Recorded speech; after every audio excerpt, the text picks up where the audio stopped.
umagang ito, O God. Maraming salamat, ang hari ng mga hari ay narito. The King is among us. And He will once again do great things in our lives. Hallelujah. To those who can believe, you will receive.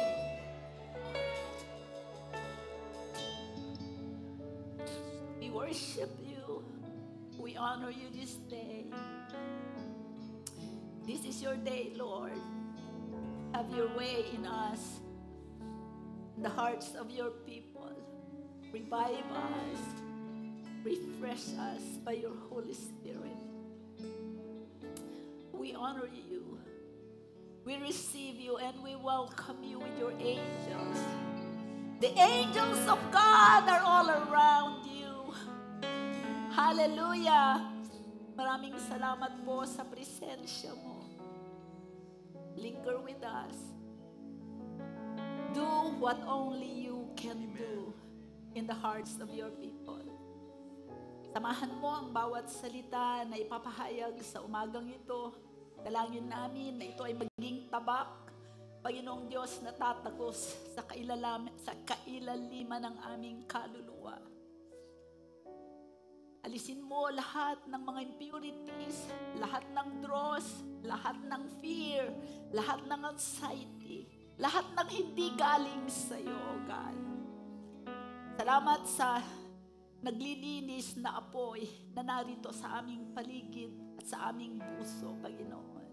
Burn every dross and Lord, cleanse us. We consecrate our life to you this morning. Vessels of honor for the use of the King. Salamat po, Panginoon. Manatili ka nga, Lord, nang magpasiklab ka sa umagang ito sa iyong mga anak. Salamat po sa answered prayers. Itong aming dalangin sa ngalan ni Jesus. Ang lahat ay magsabi ng Amen and Amen. Hallelujah. Sabi mo sa katabi mo, mararanasan mo ang Panginoon ngayon. Sapagkat siya ay naririto. Amen. The King is among us. Amen. Good morning po sa inyong lahat. Good morning. Meron po ba tayong mga panauhin? Bisita, first time sa Rhema Word of God Church. Sister, wow, meron pa po ba? Tayo po muna kayo. Tayo kaya talapitan kayo. Sa banda rito. Wow, palakpakan po natin sila dito sa gitna, dito sa kabila. Yan. Welcome po kayo sa the Rhema Word of God Church where Jesus is the living Word. Pwede na po kayong makaupo. Amen. Welcome po kayo anytime dito sa ating iglesia at dalangin po namin na anuman ang dahilan, ba't kayo dinala dito ng Panginoon, makakamit ninyo. I release it right now in Jesus' name. Amen. Amen. Ilang linggo na lang at Semana Santa na, di ba? Yes, di po ba? At pagka Holy Week, syempre, marami tayong nakikita ng mga religious rituals dito sa ating paligid. Amen? Nung nakaraang 2 araw, pinag-usapan natin yung ngayon, nagkakaroon tayo ng mga pag-aaral, nire-revisit natin ang gospel or ang ebanghelyo. Dahil ang layunin natin, bawat isa sa atin dito sa Rhema ay maibabad. Amen? Mas-saturate tayo ng magandang balita ng gospel. Yun ang ibig sabihin, to be baptized in the name of the Father, the Son, and the Holy Spirit. Mailubog tayo sa magandang balita upang ang laman ng ating isip, ang aspirations ng ating mga puso at ang gawain natin ay patungkol lamang sa mabuting balita. Tayo mismo ang maging kinatawan or katauhan ng magandang balita. Pwede ba yon? Pwede, kasi ang Panginoon, the gospel is the person of the Lord Jesus Christ. Amen? At kung tayo ay nasa Panginoon, tayo rin ang kinatawan ng gospel. Sabi sa Bible, tayo ang Biblia na binabasa ng mga tao sa ating paligid. Amen? At ngayon po, nananalangin ako sa Panginoon, Lord, ano ba ang magandang isunod ko doon sa sinisiris ko? And naalala ko, ngayon ay Holy Week. At siyempre, sa mga kaibigan natin sa natin na relihiyon o pananampalataya, maririnig mo sila, oy, Semana Santa na, tayo ay magbibisita, iglesia, tayo ay sasalubong sa resurrection, tayo ay, ano nga tinatawag nila, doon kumakanta sila? Pasyon, sasama tayo sa pasyon. Sa pasyon ay, sinasabi yung mga salita ng ating Panginoong Jesus, yung mga tore ni David, yung mga ganyan. At yung kung anong iba pang ipinagdadasal. Amen.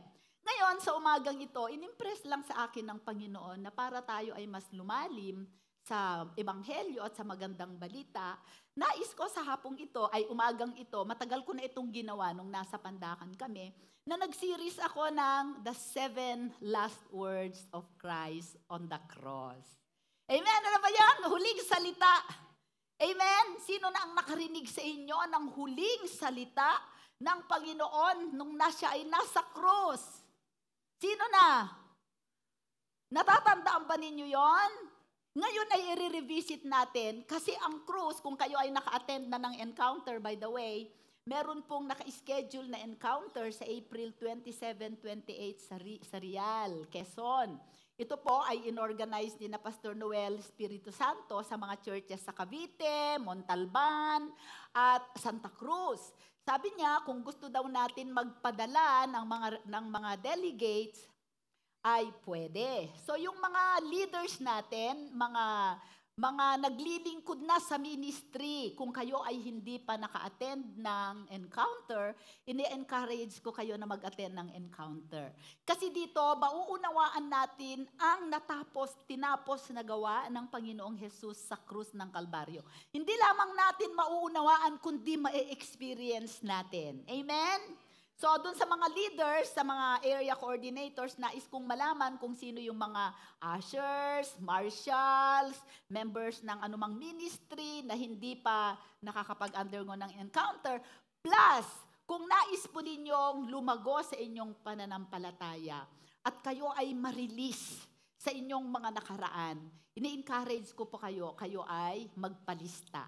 Pwede po kayong magpalista kay Sweet o kay Tess. Amen?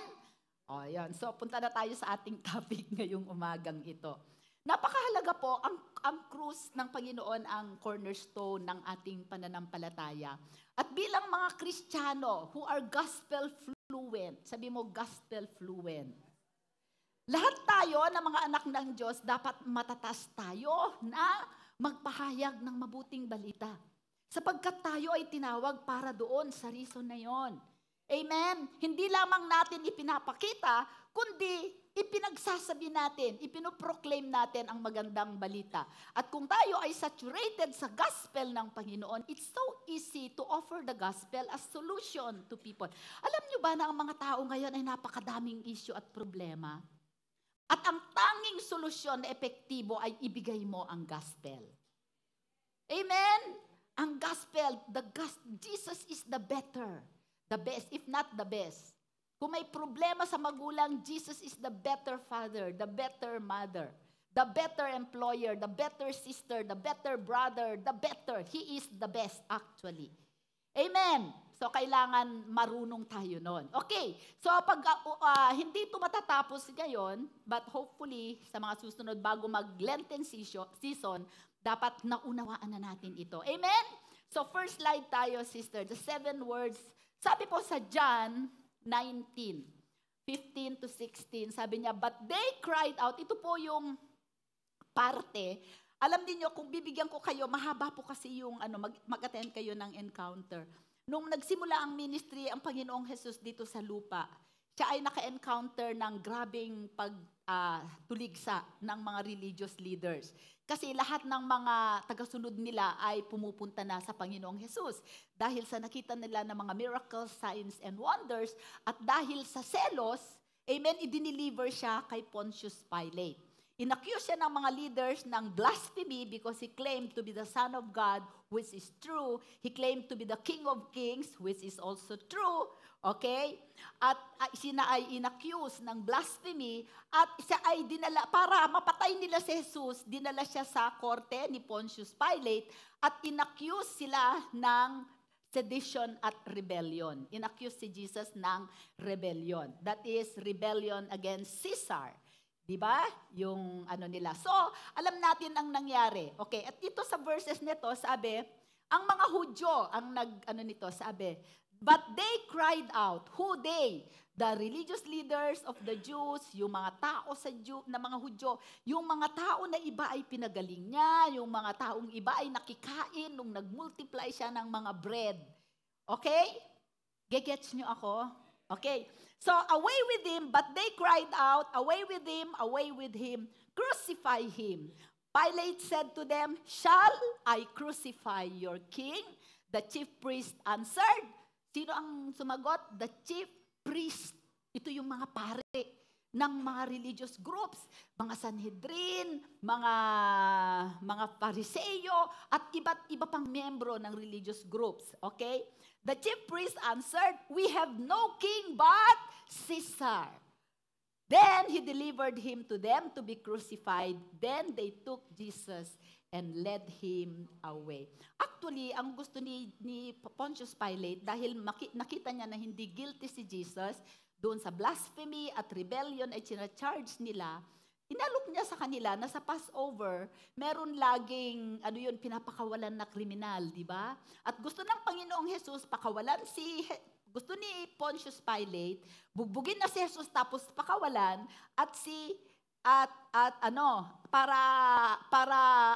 para wala ng issue, pero ang gusto ng mga tao si Barabbas ang pakawalan, di ba? Yun ang totoong kriminal. Okay. Ang krus ng Panginoong Jesus is beyond any man's comprehension. Walang taong lubos kahit sino na makakaunawa sa kahulugan, sa significance ng ginawa ng Panginoong Jesus sa krus ng Kalbaryo. Kahit tayo mauunawaan siguro natin yan pagka nandun na tayo sa langit. But habang nandito tayo sa lupa, we endeavor as we read the Bible, na maunawaan, ipaunawa sa atin ng banal na Espiritu. Ano ang kahulugan, ano ang kahalagahan ng krus na yan sa ating buhay. Para tayo ay mabuhay ayon sa kalooban ng ating Panginoon. Sabi po ni Apostol Pablo, sa Hebrews 13:20, sabi po niya, now may the God of peace, who brought up our Lord Jesus from the dead, that great shepherd of the sheep, through the blood of the everlasting covenant.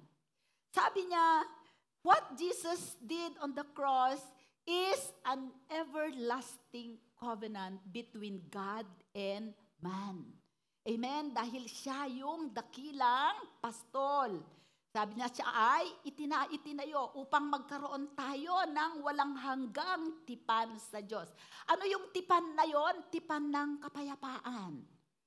Amen? At tipan ng lahat ng mabubuting bagay.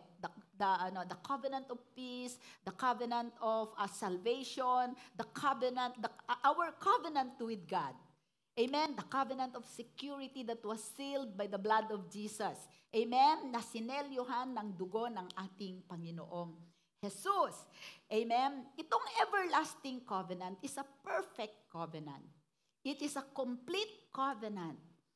Ang provision nito ay kompleto, ito ay perpekto, ito ay ganap. Hindi na ito pwedeng dagdagan, hindi ito pwedeng bawasan.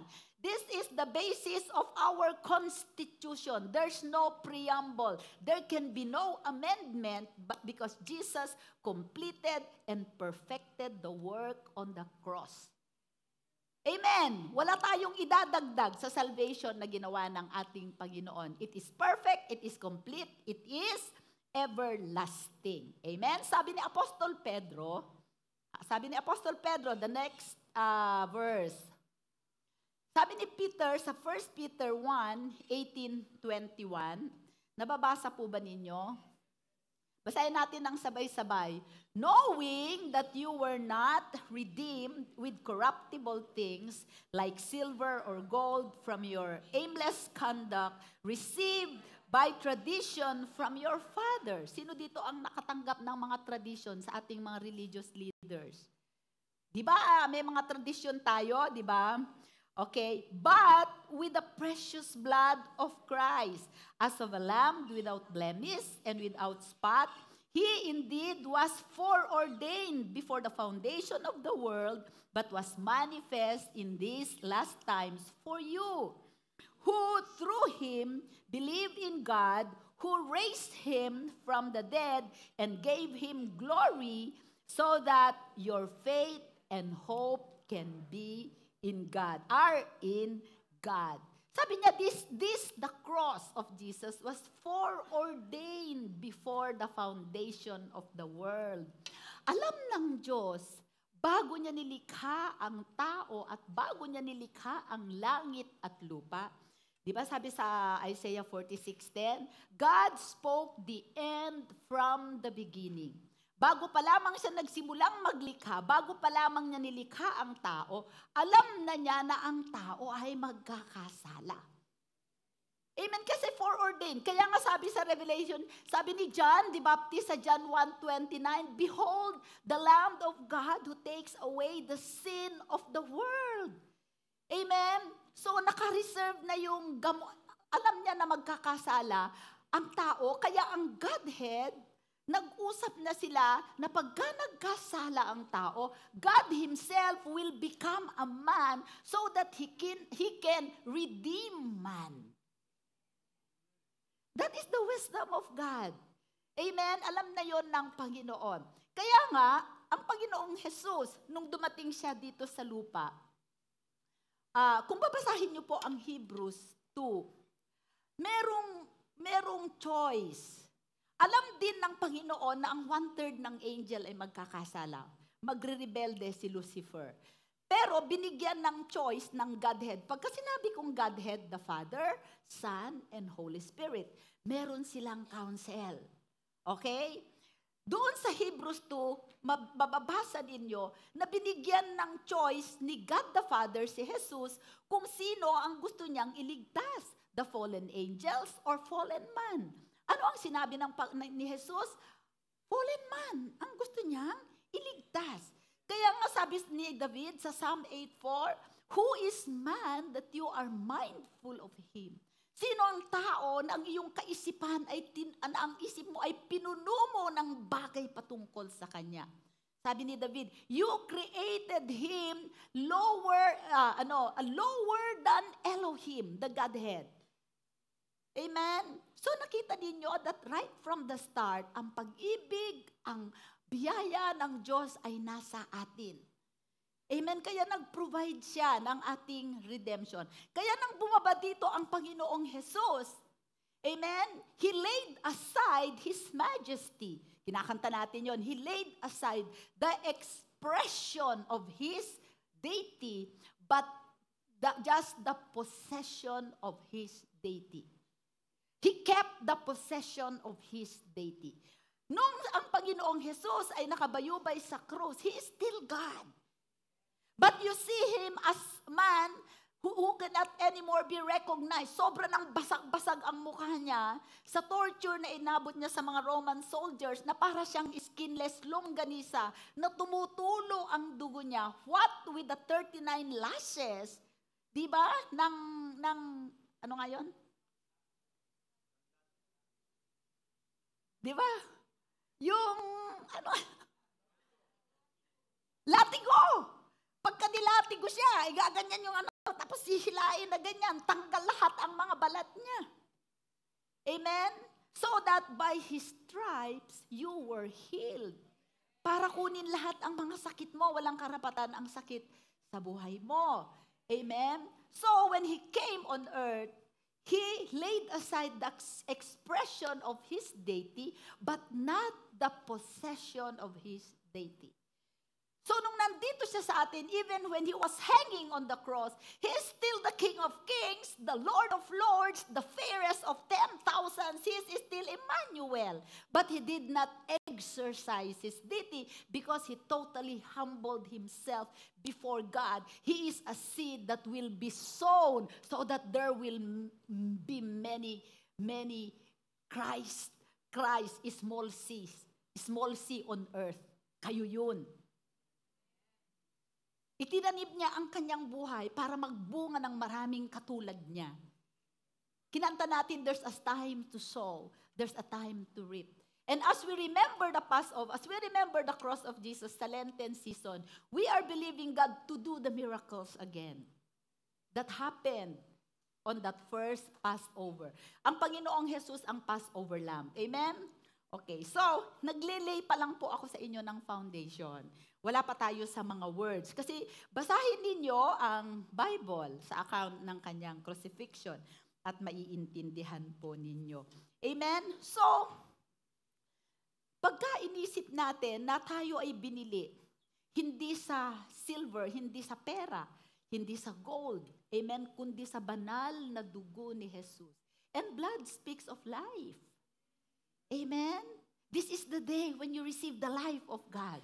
When you surrender your life, when you surrender your own brokenness and your inability sa Kanya, yung kasalanan mo, pag ibinigay mo sa Kanya ngayon, immediately idadamit mo ang Kanyang righteousness.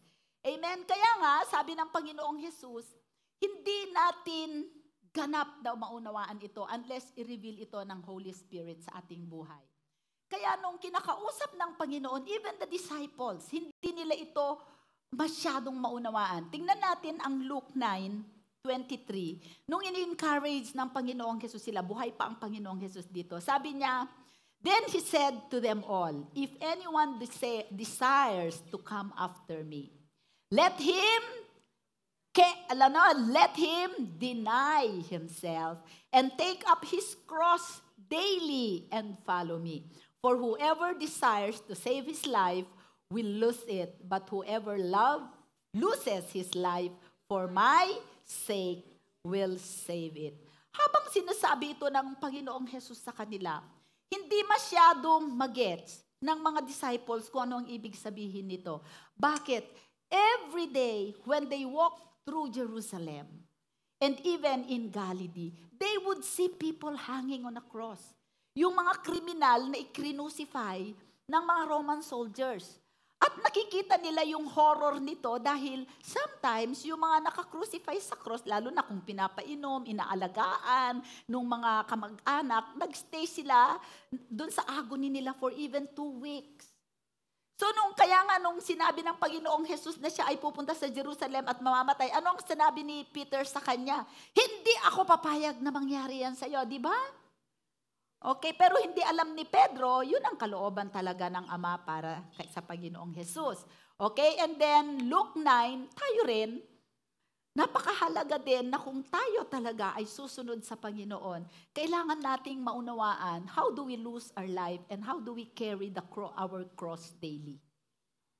Tingnan natin kung paano ito ginawa ng Panginoong Jesus para makita natin kung paano sa ating mga buhay magagawa natin ito.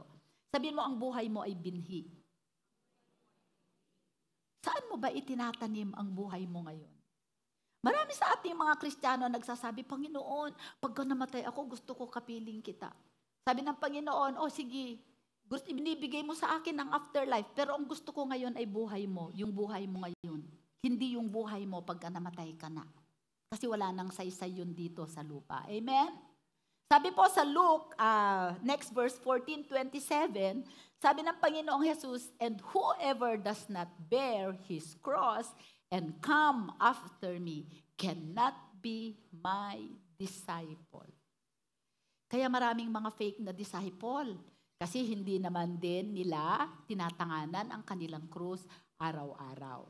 So today, as we listen to the words of Jesus Christ on the cross, mga brothers and sisters, maunawaan natin kung bakit ito ginawa ng Panginoon at ano ang lugar, ano ang ating role bilang mga disciples, mananampalataya at tagasunod ng ating Panginoong Jesus.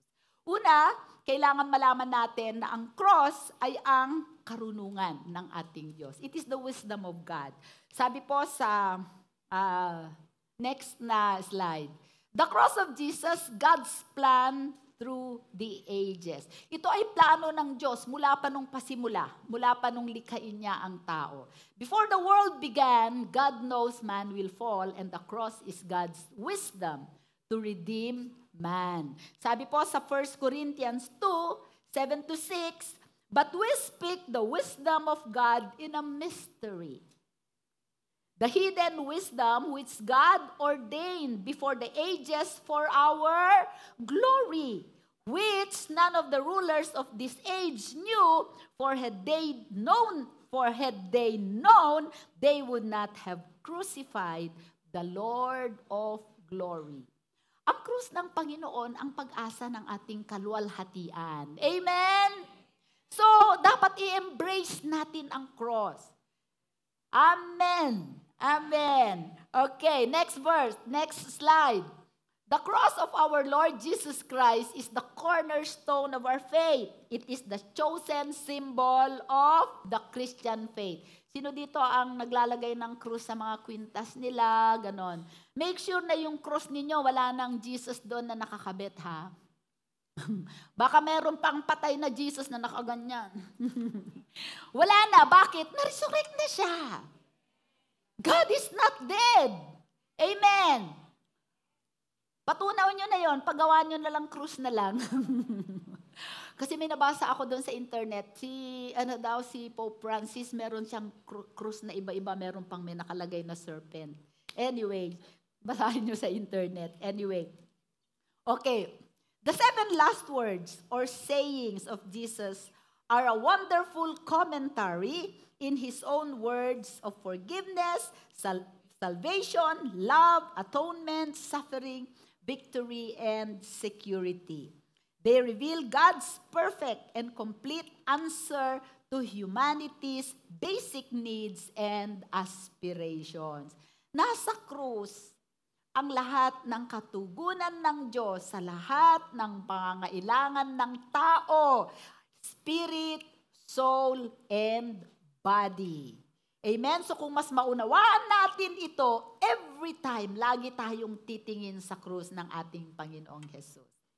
Alam mo, ang Panginoong Jesus, everything He did is not inconsequential.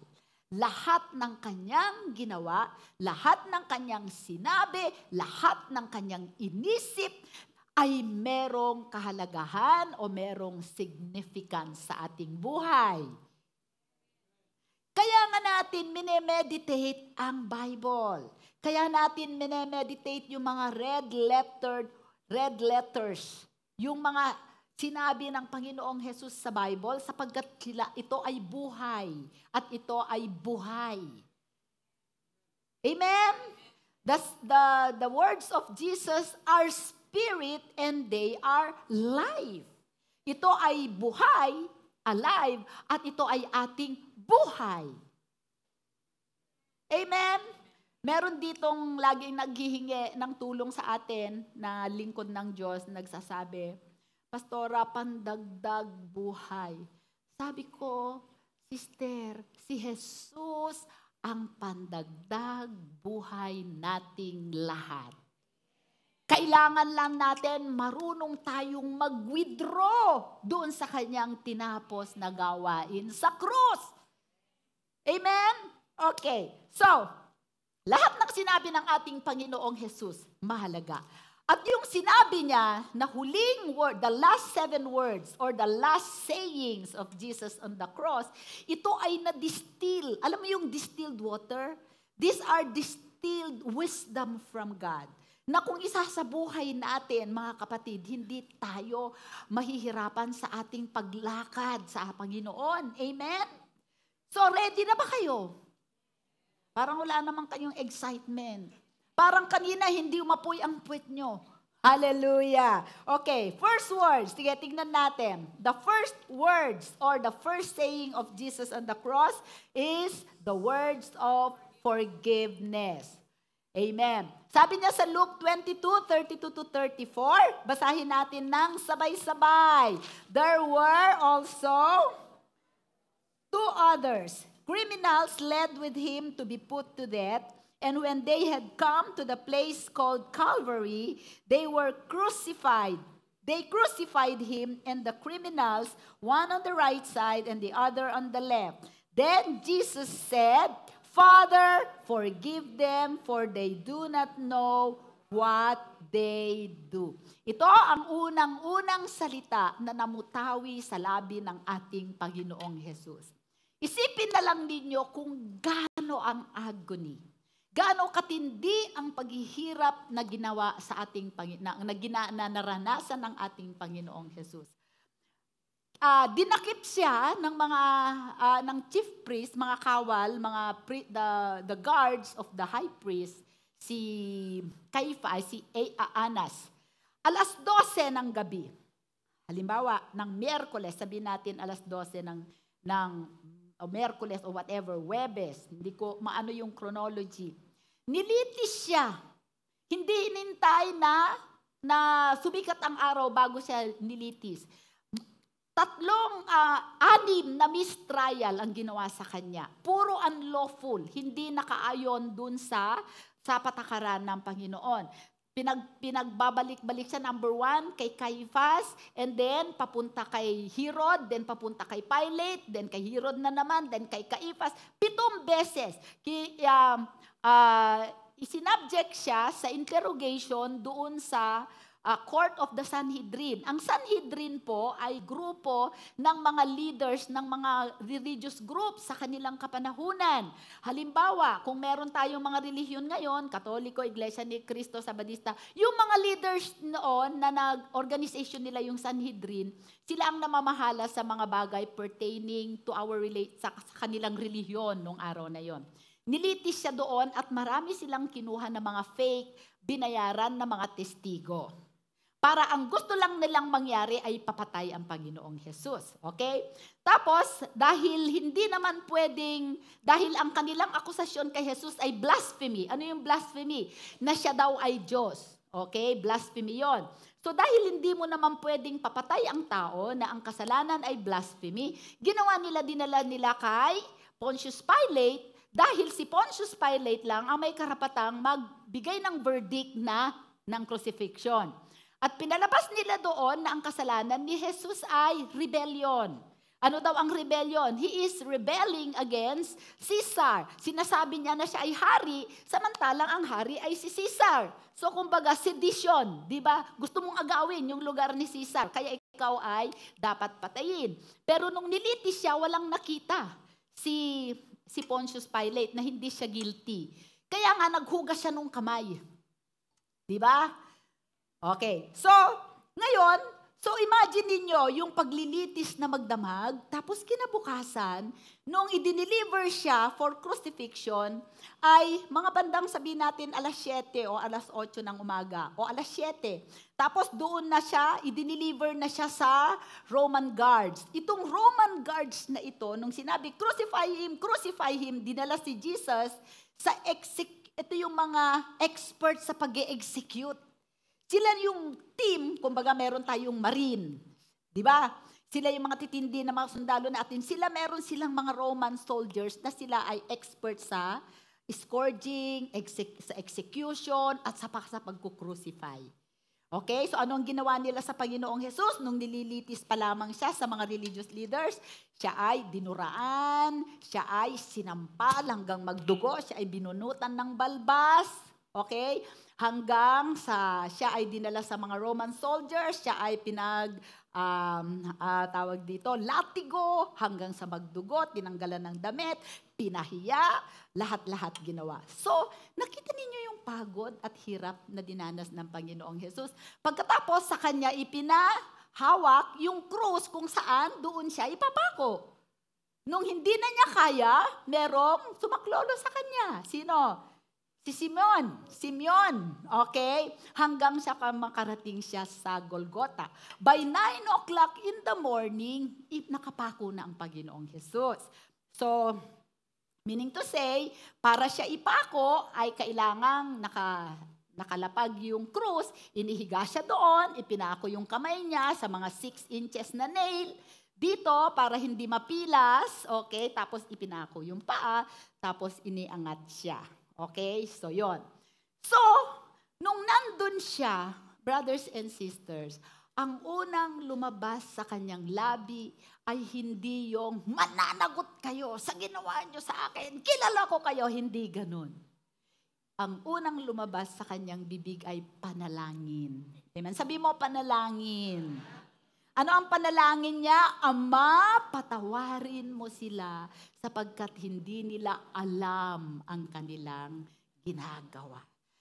When Jesus spoke those words, He entered into the ministry of intercession, which He is doing until now for us. That was the beginning of intercession and prayer. The first word, unang lumabas sa bibig ni Jesus, imagine mo, ikaw ang nasa kanyang isip sa kabila ng kanyang paghihirap. What manner of love is that? Amen? Kaya nga yung sinabi ni ni David, who is man that you are mindful of him? Sino siya? Ang hindi nyo nare-realize, kayo ay kawangis ng Diyos. Mahalaga kayo sa Kanya. Amen? Okay, so yun ang lumabas na sa Panginoong Jesus. Tignan natin. So unang salita, words of forgiveness. O, tignan natin. Okay. Sino yung Father, forgive them, for they do not know what they do. Sino-sino yung mga yon? Number one, siyempre, yung immediate, that time na nandun nakapaligid sa kanya, yung mga nag-crucify sa kanya, yung mga sundalo. Pero, si Judas Iscariot din. Dahil siya ay, binitray niya ang Panginoon. Traidor siya, di ba? Binenta niya ang Panginoong Jesus sa, magkano? 30 pieces of silver. Ang them ay hindi lamang siya, kundi yung mga religious leaders. Yung Sanhedrin. Amen? Sila din, kasama din sila sa yung high priest, sila Annas, si Caiaphas, yung mga religious leaders, lahat-lahat. Sino pa yung forgive them? Si Pontius Pilate. Dahil alam niya na walang kasalanan ng Panginoong Jesus. Pero dahil he doesn't want to go against the will of the people, natakot siya. Baka tanggalin siya ni Caesar. Pagka nagkaroon ng riot na naman doon, baka tanggalin na siya ni Augustus Caesar na governor ng Judea. Kaya para makip niya yung posisyon niya, hindi bali na lang na mamatay yung taong inosente. Tama? Okay. Sino pa yung mga, sina Pedro? Idininay siya ni Peter 3 times. Amen? At hindi lamang si Pedro, yung ibang mga apostol. Bakit kailangan din nila? Wala silang ginawa. Nung nililitis ang Panginoon, alam nila ang law ng mga Hudyo na hindi na according to the law ang ginagawang paglilitis. Wala man lang silang ginawa para ipagtanggol si Jesus. No one stood for him. No one defended him. No one wrote, walang nagtanggol na, ay mali na yung ginagawa natin. Wala, puro sila takot. Amen. So, sino ang nag-crucify? Forgive them. Who crucified Jesus? Them. Sino pa? Sabi po dun sa next na natin. Sige, next. Matthew 27:24 to 25. When Pilate saw that he could not prevail at all, but rather that a tumult was rising, he backed. Basahin nga natin, malilit pala yung aking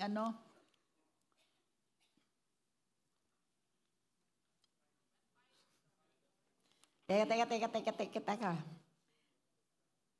Amen.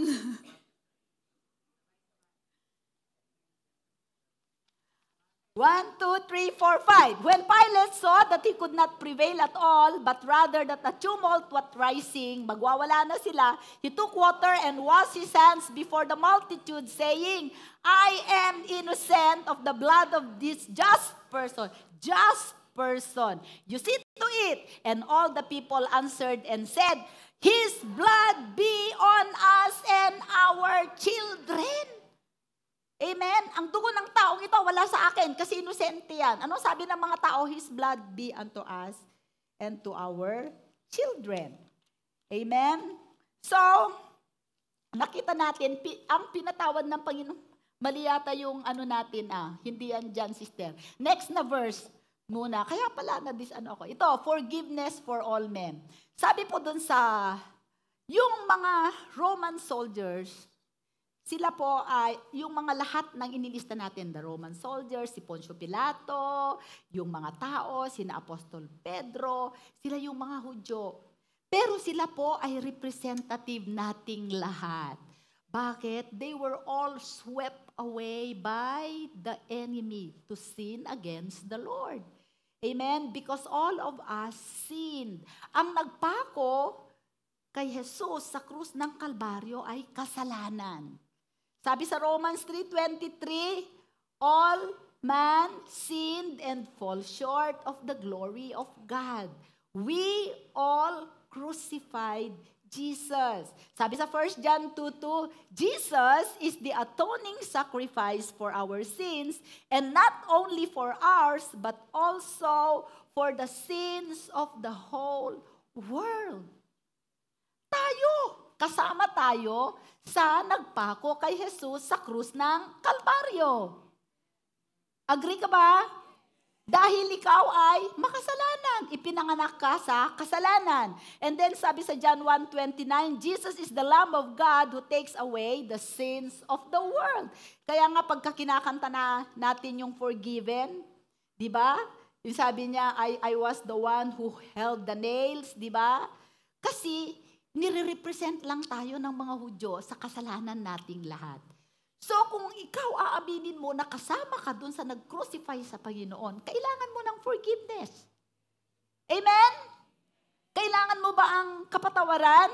Yes. Amen. Pero, alam niyo po, ang kapatawaran na sinabi ni Jesus, forgive them for they know not what they do. Hindi lamang para sa mga Hudyo, kundi para sa lahat ng tao, sapagkat lahat ay nagkasala. Ang mahalaga, kung i-acknowledge mo na kasama ka sa nag-crucify kay Kristo, then dadating ang biyaya para ikaw ay mapatawad. Pero kung sasabihin mo, hindi ako kasali dyan, yung forgiveness hindi darating sa'yo. Amen? Okay, so forgiveness for all men. Okay, so yun na nakita ko. Ano yung kapahayagan? What is the wonder of the first word? Ano yung wonders of the first word? Number 1, there is forgiveness that requires to be taken individually. Sabi mo, ang kapatawaran ng Diyos ay laging available. Amen? Ngunit ang kapatawaran ay kailangan angkinin ng bawat isa. Hindi mo pwedeng sabihin, Lord, patawarin mo si ganito. Ako na ang nagsasabi, patawarin mo siya. Hindi pwede. Amen?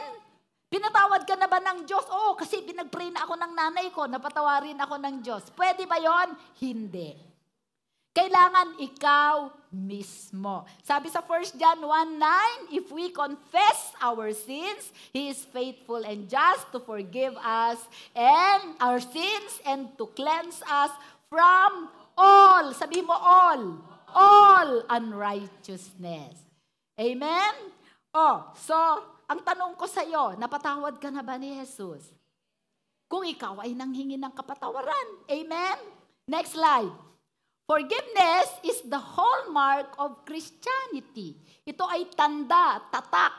Ang kapatawaran ay tatak ng mga Kristiyano. Pagka ikaw ay hindi nagpapatawad, ikaw ay fake na Kristiyano. Amen? Tingnan mo katabi mo, nagpatawad ka na ba? Sabihin mo, nagpatawad ka na ba? Ang hirap patawarin sa hindi ka totoong Kristiyano. Bakit? Walang dumadaloy sa iyo na biyaya. Amen? We must forgive as He forgave us. Amen. In uttering the first cry from the cross, the Lord entered that work of intercession which He ever lives to continue on our behalf. Imagine mo ang Panginoon, ginagawa pa rin niya na ipag-intercede tayo. Amen? Next, He is our high priest. High priest, sabihin mo. Dakilang saserdote. Ano ang gawain ng dakilang saserdote? Tagapamagitan. Tagapamagitan ng tao papunta sa Diyos at Diyos papunta sa tao. Go between. Amen? So dinadala niya ang concern natin. Panginoon, si ganito nahihirapan sa kanyang asawa. Sinasabi niya sa Panginoon, ito ang kanyang kahinaan. Sasabihin naman ng Panginoon, sabihin mo sa kanya, ito yung aking katugunan dahil mahal ko siya. Oh, di ba? Kaya napakaganda ang ang gawain na mag-intercede. Maraming mga tao ayaw nilang mag-intercede. Dahil pagka ikaw ay nag-i-intercede, you enter into the suffering of that person. At pagka tinugon niyan ng Panginoon, kung ano ang meron kang problema, yan muna ang isosolve. Bago yung ipinanalangin mo. Amen?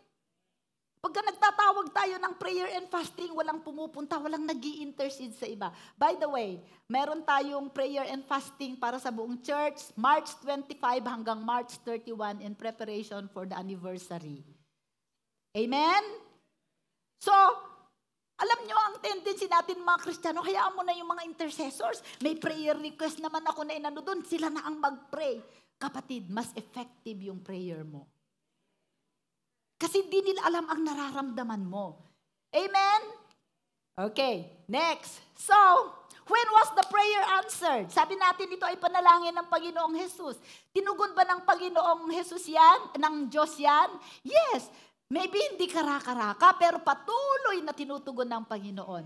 On the day of Pentecost, 3,000 of these murderers, dapat murderers yan, hindi murders, of these murderers repented and believed.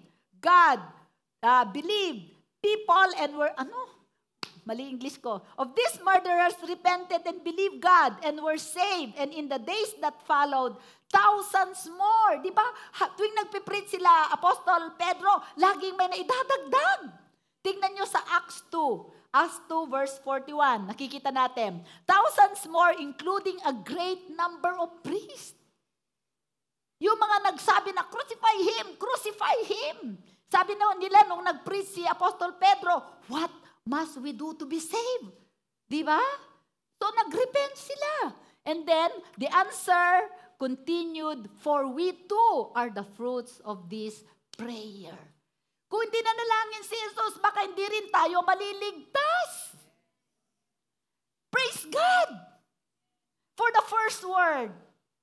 Buti na lang, yun ay sinambit ng ating Panginoong Jesus, kundi tayong lahat ay nasa kasalanan pa. Amen? Nai-imagine ninyo kung gaano kahalaga yung unang salita. Nakikita ninyo kung gaano kahalaga ang panalangin.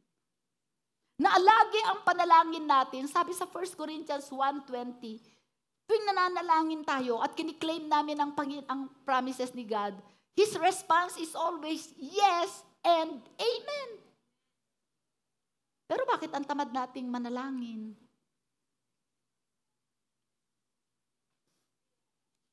Huwag niyo na akong sagutin, ha? Okay. Amen! Okay, so, next word.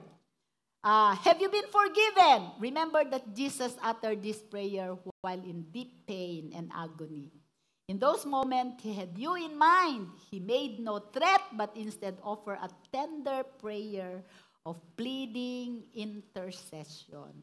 Sabi po sa Bible, sa Ephesians 3, we supply its, tayo ay katawan ng Panginoon na pinagdugtong-dugtong, na parang joint and marrows.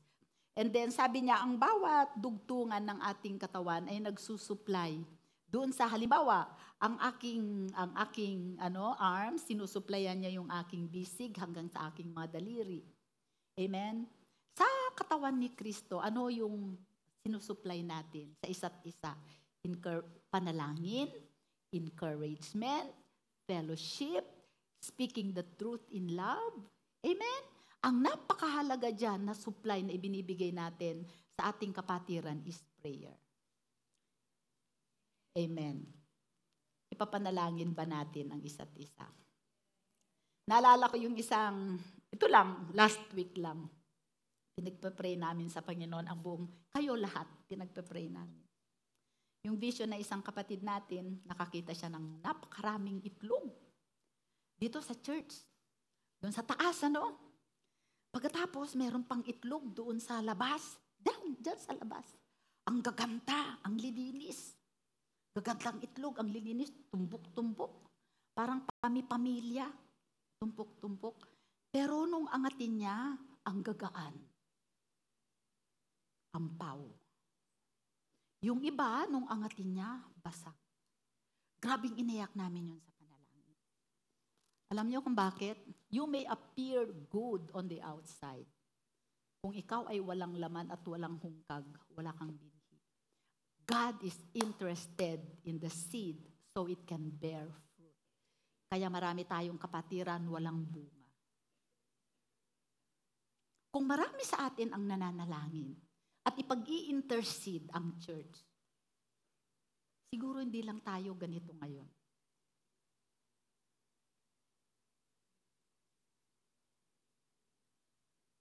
Meron pang, nagpe-pray kami ni na Pastora tayo. Kaya gusto ko kayong invite lahat sa panalangin.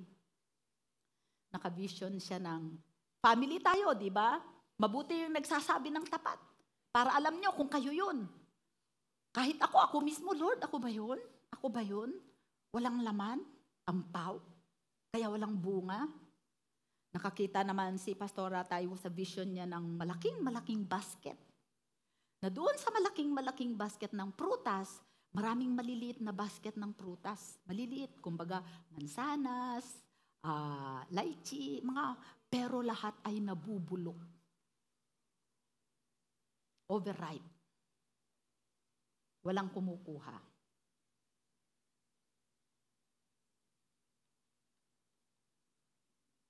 Kayo ba yung overripe na kayo, masyado na kayong maraming nakain, masyado nang masusustansya. Pero yung walang nandun lang, nabubulok. Yung binhi, yung seed ng prutas na yon hindi na-spread. Kasi you are so comfortable in your area. You don't even want to go out. Ayaw niyong makialam sa community. At trabaho yan ng mga full-time workers.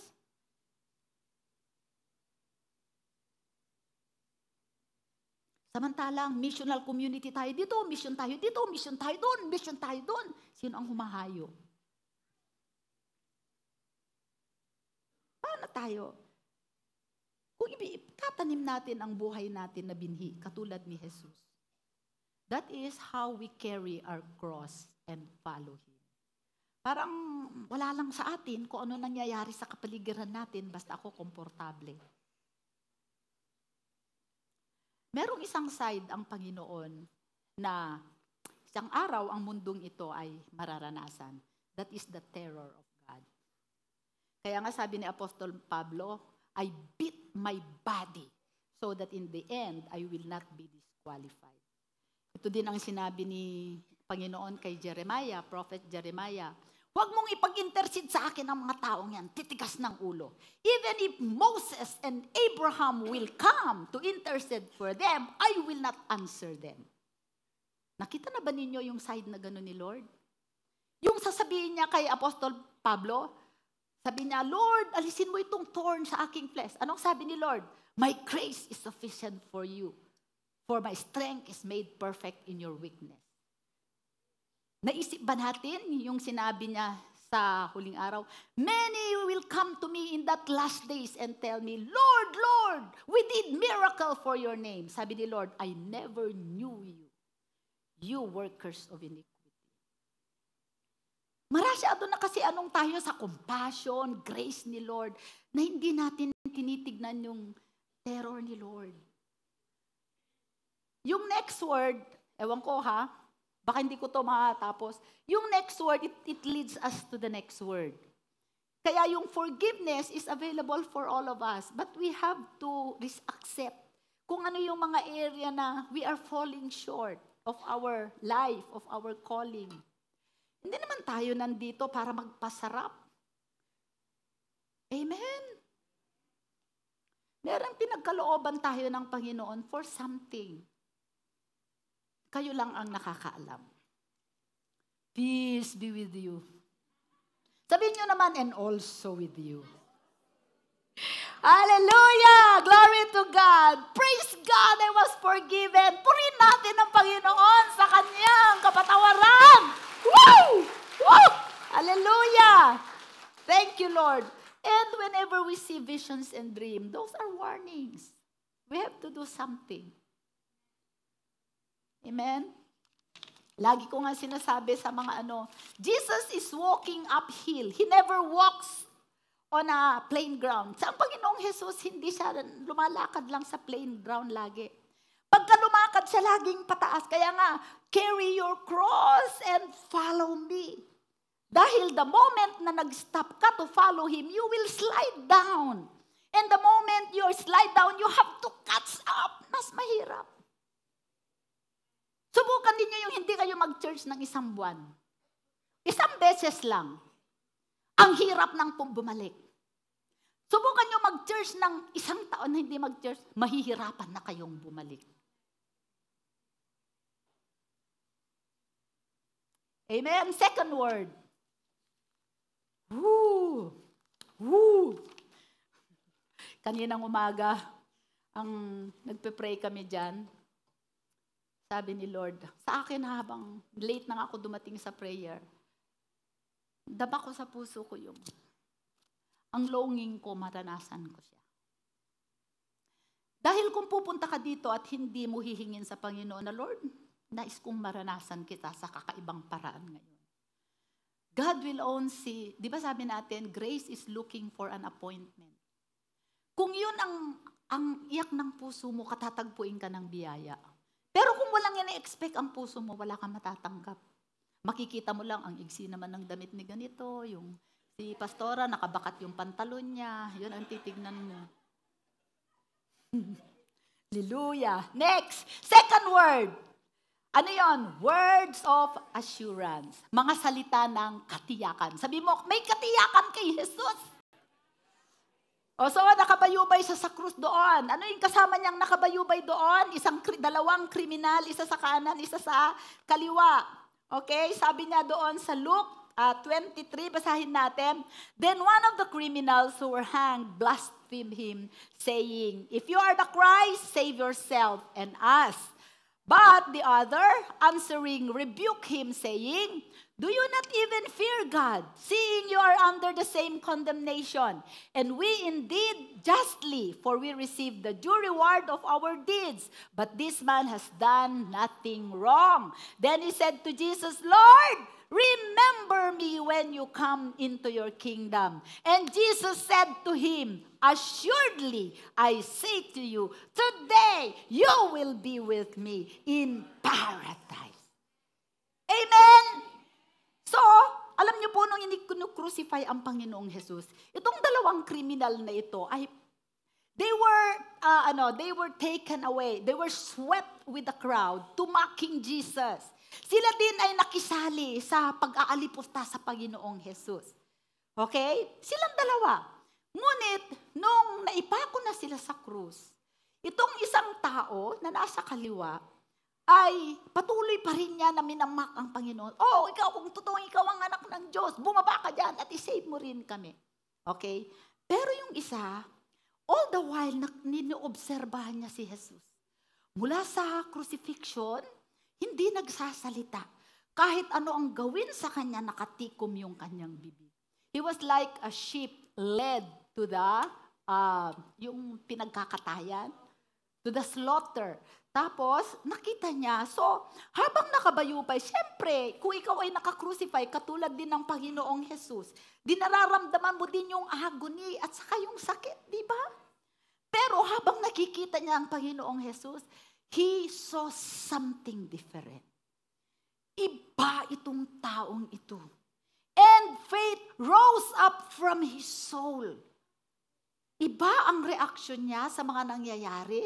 Iba yung kanyang countenance. This man is different. He is more than a man. Amen? At dahil nakita niya yung kaibahan ng ni Jesus, biglang umangat ang pananampalataya at sinabi niya, Lord, Lord, sabi niya kay Jesus, remember me when you come into your kingdom. Yung salita na yon, ano ang response ni Jesus? Assuredly, sabi niya, today you will be with me in paradise. Nais kong tignan natin, those are faith. Wala namang i-offer yung tao na yun eh. Di ba? Ano ang ibinigay sa kanya ng Panginoon? Salvation. Kaagad. Di ba? Ano naman ang i-offer ko? Makasalanan ako, wala akong dadalhin sa Panginoong Jesus. Pero Pero, ang faith, makikita natin na yung sinabi niya is a statement of faith. Number one, nagrepent siya. Kinilala niya na si Jesus ay Panginoon. So, nagpapasubject siya dun sa pagiging Panginoon ni Jesus. Sabi niya, Lord, remember me. Alalahanin mo ako. Ano ang faith niya? Number one, that Jesus is a king. Amen? Number two, that Jesus has a kingdom. Kasi sinabi niya, remember me when you come into your kingdom. So, naniniwala niya si Jesus ay hari. Naniniwala siya si Jesus ay may kaharian. At nakikiusap siya na pagdating niya sa kaharian, isama siya. Amen? Tayo rin sa salvation, ano ang sinabi ng Panginoong Jesus? At sinabi niya, Lord, mula ngayon nagpapasakop ako sa iyo. Ikaw na ang aking Panginoon, hindi ang aking sarili, hindi si Caesar. Okay? That is a faith statement.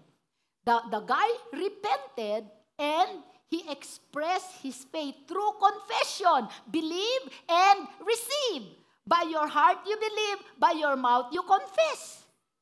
At ang sabi ng Panginoon sa kanya, today, you will be with me. That is an honored position. Isasama kita sa aking kaharian. Ako ang hari. Napaka-special mong tao. Why? Only because he believed. Wala naman siyang ibang i-offer sa hindi niya sinabi, oy, hindi ka pwede, hindi ka member ng Rhema Word of God Church. Di ba? O, hindi pwede, hindi ka pa nag-baptize. Sorry. Hindi yun requirement para ma-save ka. O, hindi pwede, hindi ka pa nag-encounter. Although kailangan yung mga bagay na yon, hindi yan requirement para ikaw ay maligtas. Amen? Alam nyo, dito ako sobra na blessed. Ang dinala lang niya ay salita. Let's see the next verse. Sabi niya, the words of assurance. The first word embraced all mankind. Yung Father, forgive them, for they do not know what they do. That embraced everybody on earth. Alam mo ba na si Hitler ay napatawad na sana kung tinanggap niya? Amen? Hindi lang niya yung tinanggap individually. Hindi lang siya nagpakumbaba at humingi ng kapatawaran kay God. Okay? The second words narrows it down to one single needy sinner. God sees every person He created and He remembers them when they call. Amen! Okay, next na slide. Kasi matatapos niya. That is the fulfillment of prophecy. Therefore, I will divide a portion with the great and shall divide the spoil with the strong, because he poured out his soul unto death, and he was numbered with the transgressors, and he bore the sin of many and made intercession for the transgressor.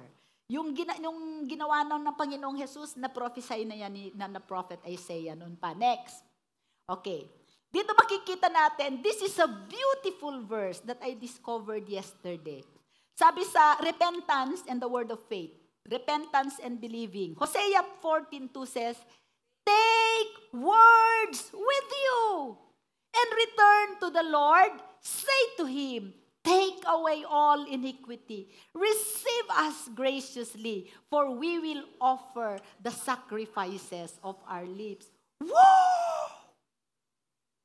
Amen! Hindi mo pwedeng sabihin sa Panginoon, Lord, isave mo ako kasi ito yung record ko ng paglilingkod. 26 years na akong pastor. Ang dami ko na ibigay sa church. Ang dami ko nang Hindi pwede. Amen! Baka nga hindi ka pa masave pag ganun ka kasi umaasa ka sa sarili mo, hindi sa nanampalataya. Amen? So take words with you. Whenever you go before the throne of grace, take words. What do you take? Your pleading, your prayer. Kaya napakahalaga ng panalangin. Amen? So tinugon ng Panginoon ang taong ito. Amen ba? So what are the wonders of the second word? Tapusin natin yung third Kasi, okay, wonders of the second word. The way to salvation is simple. Ano ba? Nauna ba yung wisdom? Hindi. Ano ang nauna dyan, sister? Wonders. The way to salvation is simple. Ask. And the Lord in faith, and the Lord will answer. The worst sinner may be saved. Amen? Salvation is by faith, not works. Salvation is a choice. Sabi mo, it's a choice. One man rebelled, the other repented and believed. The fear of the Lord gives us wisdom to make the right choice. Alam nyo ba kung bakit ganito ang society natin? Kasi wala ng fear of the Lord. The fear of the Lord is the beginning of wisdom. Bakit ang mga kabataan natin, puro parang mga robot at bobo? Walang fear of the Lord. Paano makikita kung wala silang fear of the Lord? Wala silang fear sa kanilang mga magulang. Kaya walang wisdom. The fear of the Lord. No man is never without hope when it comes to redemption. For as long as there is still a fear of God in his soul. Walang tao na may takot sa Diyos ang pupunta sa dagat-dagatang apoy kung siya ay hihingi lamang ng kapatawaran sa Panginoon. Amen? Amen. Okay, so ano pa dyan? Next. Third word.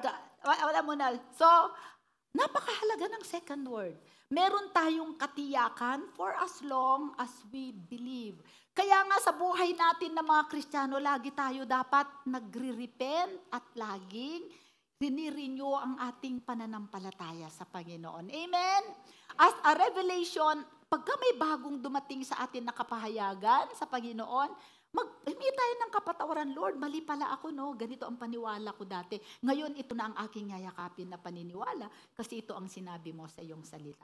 Amen. Next, third word tayo. Third word. Number 3 is the words of devotion. Okay, pangatlong salita ni Jesus sa krus ng Kalbaryo, ito ay salita ng devotion or pagmamahal. Sabi mo, pagmamahal. Words of devotion. Sabi niya dito sa John 19, this is about relationships built on love. Sabi mo, relasyon na nabuo dahil sa pag-ibig. Nabuo, nasustenar dahil sa pag-ibig. Okay, it is a love relationship. Sa John 19, 26-27, habang nakabayubay ang Panginoong Jesus sa krus ng Kalbaryo, nandun si Mary, ang mga Mary Magdalene, Mary na Salome, yung mga Mary, ang daming mga Mary doon. Amen. Hallelujah. Doon.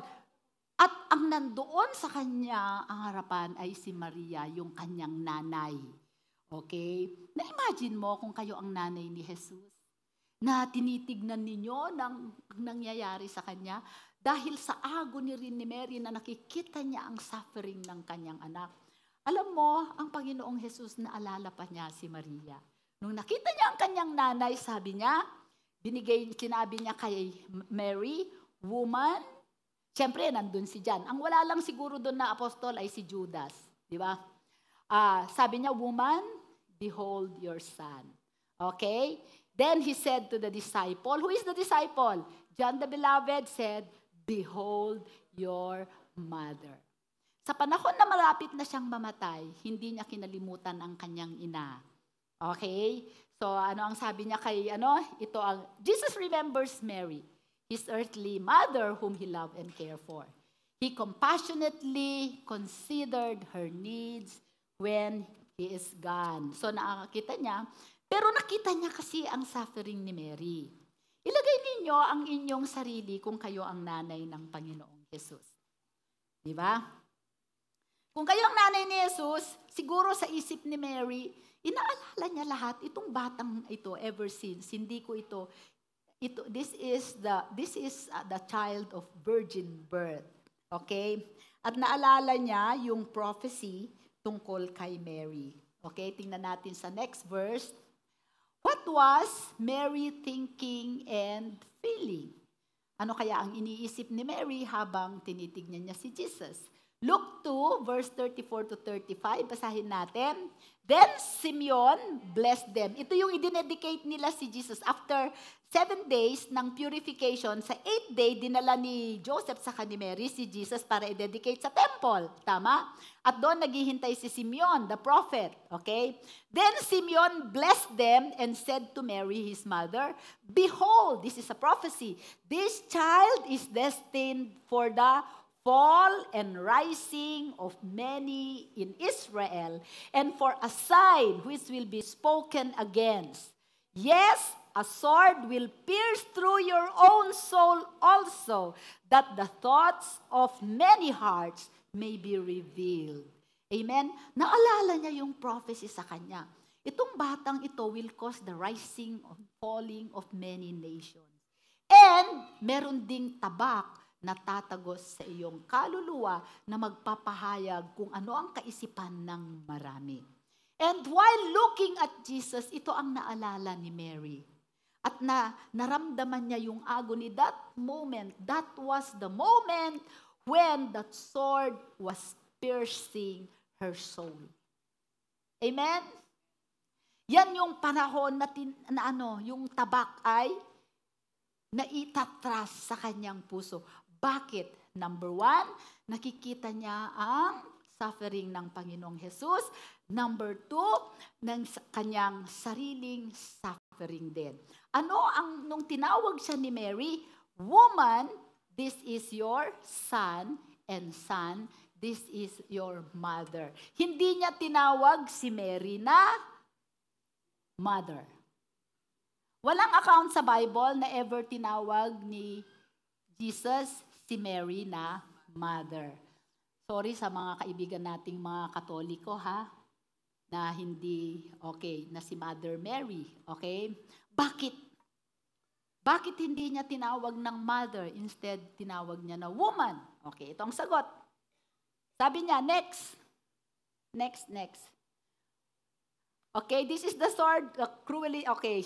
Jesus touched by me, tenderly spoke to her saying, woman, not mother. Why? Next, sabi niya, Mary must no longer think of Jesus as her son, but as her Lord. Isa yan sa nakasakit sa puso din ni Mary. Pero, that was a brokenness that turned into celebration. Okay? Into redemption. Sabi niya, thus, she must replace her suffering of agony with adoration because of its glorious purpose, which is redemption. Amen? Kasi kung iisipin pa niya na si Jesus ay kanyang anak, ang sakit na kanyang nadarama ay mananatiling sakit sa kanyang puso. Baka i-question pa niya ang pag-ibig ng Diyos. Amen? Ngunit kung isipin niya na si Jesus, knowing, di ba maraming inipon si Mary sa kanyang puso?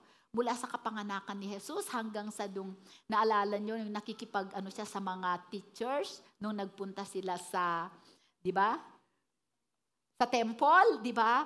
Lahat yan inipon ni Mary sa puso niya. At ngayon, this is the moment na yung tabak na yon ay tatagos sa kanyang puso. Hindi na si Jesus, hindi na niya anak. Siya ay kanyang Panginoon. Kaya ano ang nangyari? Dahil tinanggap niya na si Jesus ay hindi niya anak, kundi Panginoon niya, nag-rise up ang adoration at saka praise sa kanyang puso. Dahil nakita niya ang greater at higher purpose ng Panginoong Diyos sa buhay ni Jesus. Sometimes sa atin na mga magulang, ayaw nating i-release ang ating mga anak sa ministry. Lalo na yung mga gustong mag-mission. Ako anak, mahihirapan ka doon, mga ganun, mga ganyan. Hindi natin nakikita yung higher na purpose ng Panginoon sa calling ng ating mga anak.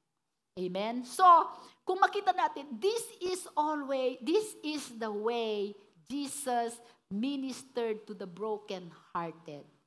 Ito lagi ang pangaraan ng Panginoong Jesus kung paano siya mag-minister sa mga basag, wasak ang puso. Dinadala niya sila sa mas mataas na level ng pangunawa ng kanilang panawagan. Kaya pagka sinasabi natin that the love of God is not only unconditional, it is also redemptive. Kaya nga kinakanta natin sa kanina, all things work together for our good. Amen? Hindi porke naging Kristiyano ka, rosy na lahat ang buhay mo. May mga panahon na parang mawawasak ang puso mo, makaka-experience ka, lahat ng mga bagay na nararanasan ng mundo, mamamatayan ka, mananakawan ka, malulugi ka, pagsasamantalahan ka, ida-down ka nila, mumurahin ka. Pero anong sabi ng Panginoon? If you can see that on a higher level, that God is doing something in your life to make you stronger in faith so that you can stand in times of bigger storm, then you are putting yourself into that higher calling, which is redemptive in nature. Yung suffering mo, Mary, gusto kong ibahin ang nature. Ang suffering mo, hindi na lang ngayon sa physical. Gusto kong itaas ang level ng suffering mo in the spiritual para makita mo ang greater purpose kung bakit ako ganito ngayon. Ba't ako naghihirap? Amen. Kasi maraming tao dito, maraming Kristiyano, pag kami naranasang hindi maganda, nagtatampo kay God, umaalis. As if meron pa silang ibang pupuntahang Diyos. Di ba? Kaya minsan, inaalaw ng Panginoon na maging broken tayo, maka-experience ka ng divorce, masakit yon, hiwalayan ka, iwanan ka. Pero pagka inalaw mo si Jesus na i-restore ka, then God can use you to minister to other broken people. And that is your redemptive calling. All things work together for good to those who love the Lord and are called according to His purpose. Amen. Next. Tapos na tayo. Next. Jesus committed the care of her mother to John, the one closest to him. Why not his siblings? Bakit hindi pinagkatiwala sa mga kapatid ni Jesus? 7 ang dami niyang kapatid. Ilang mga higit na 2 babae at saka ilang lalaki ang kapatid niya. Bakit? Kasi yung time na yon hindi pa sila mananampalataya. At si John ay matibay sa pananampalataya, mahal na mahal niya ang Panginoong Jesus at mahal na kaya nga ang tawag ni John sa sarili niya, John the Beloved. Siyang nagsulat nun. Amen? Hallelujah. Okay, at si John was ready and willing and he is able. Sa lahat ng mga apostol, si John ang may pera. Amen? Amen. Dapat tayo rin may pera. Hallelujah. Next. Next. Okay. Wonders of the third word. There's love for you in the cross of Jesus. And it's a love which having been received is to be shared with others. In-affirm ng Panginoon ang pag-ibig niya kay Maria at ang pag-ibig niya kay John. At once na tayo tinanggap natin yung pag-ibig na yan na galing sa krus, kailangan ipamahagi natin yan. Ay sus, walang nag-say ng kahit isang amen. Hallelujah! Amen! Huwag nating sarilinin ang pag-ibig. Alam ba ninyo kung bakit nilikha tayo ng Diyos? Sobrang pag-ibig ng Trinity, God the Father, Son, and the Holy Spirit. Sa sobrang pag-ibig nila, hindi natin pwedeng i-contain tong pag-ibig na ito. Kailangan lumikha tayo ng kawangis natin na siyang pagbibigyan natin ng pag-ibig na to. At naisip ni God, create ka niya. So dapat ipamahagi mo rin yon. Amen? Next, there's provision for you in the cross. Minsan tayo ay naghahanap ng provision, pantustos. Ano yung provision na yun? Grace. Amen? Di ba pinag-aaralan natin last time? There's a past grace, there's a past provision, there's a present provision, and there's a future provision. Hindi ang ilog ng biyaya ng Panginoon ay hindi natutuyot, hindi mapipigil para sa mga taong hihingi. Huwag tayong tumingin ng provision sa labas ng Panginoon. Anong provision ang kailangan mo? Pera? Pagkain? Napakadali naman yun kay God. Amen? Nasa pananampalataya mo yun. At ano ang itinatanim mo? Pero kung wala kang itinatanim, wala kang aanihin. Amen po. And then, so there's provision, there's love in the cross. Okay, next. Nag-overtime na tayo. Okay, so mag-e-ending ako dyan. Hallelujah. So next Sunday na yung iba. Amen? So sabi natin kanina, just to review, yung 4 na words of forgiveness. Father, forgive them, for they do not know what they are doing. Words of assurance. I tell you the truth, today, you will be with me in paradise. Alam mo ba na yung criminal na yun, ang pinakamaigsi, ang tenure niya sa paradise? Katulad ni Jesus. Alam mo ba na nung 3 after nung na-resurrect si Jesus, lahat ng mga kaluluwa na nakakulong sa paradise, sila David, si Abraham, lahat ng kaluluwa nila umakyat sa langit. Nung umakyat si Jesus sa langit. So yung criminal na yun, ang pinakamaliit ang tenure doon sa paradise. Biruin mo? Amen. Next. Words, 3. Third word. As an third word. Words of devotion. Woman, behold your son. Then he said to the disciple, behold your mother. Next na word, next week is words of abandonment. Eli, Eli, lama sabachthani. My God, why have you forsaken me? For fifth word would be words of agony. I thirst, I am thirsty. Words of triumph, it is finished. And the words of confidence, Father, into your hand, I commit my spirit. May natutunan ba kayo? So, tumayo po tayong lahat. Hallelujah. Thank you, Lord. Maraming salamat sa iyong salita. Dalangin namin that as we prepare ourselves during this season, O God, of agony, of suffering, of fasting and prayer, you are preparing us for a glorious resurrection of your Son in our lives. Salamat po, Diyos, sa mga natanggap namin. Dalangin namin na ito ay manatili at maitanim ng malalim sa aming puso. Upang sa gayon, mabuhay kami. Nadala-dala namin ang aming krus, Panginoon, upang ikaw ay maluwalhati sa aming buhay. Salamat sa biyaya mong masagana. Ito ang aming dalangin sa ngalan ni Jesus. Amen.